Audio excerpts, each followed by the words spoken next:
अस्सलामुअलैकुम नाज़रीन, आप देख रहे हैं पीटीएन न्यूज और मैं हूं आपकी होस्ट सुंबल ज़िया। शामिल करते हैं आज की अहम खबरें। पंजाब में 3 व्हीलर इलेक्ट्रिक व्हीकल्स प्लांट का इफ्तिताह। पंजाब में 3 व्हीलर इलेक्ट्रिक व्हीकल्स प्लांट का इफ्तिताह हो गया।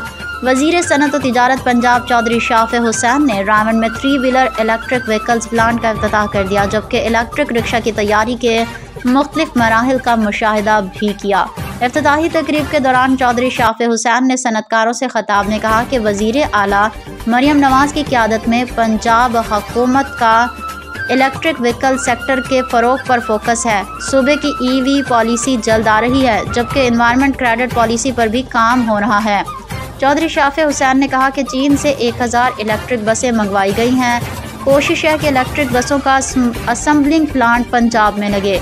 इलेक्ट्रिक व्हीकल सेक्टर के फ़रोग़ से माहौलियाती आलूदगी के खात्मे और इंसदाद स्मोक में मदद मिलेगी।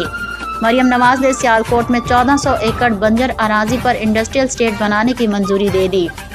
वज़ीर आला आसान कारोबार फाइनेंस स्कीम के तहत कारोबारी सरगर्मियों के फ़रोग़ के लिए बिला सूद कर्जे दिए जा रहे हैं। बिजनेस फैसिलिटेशन सेंटर्स का दायरा कार दूसरे शहरों तक बढ़ाया जा रहा है।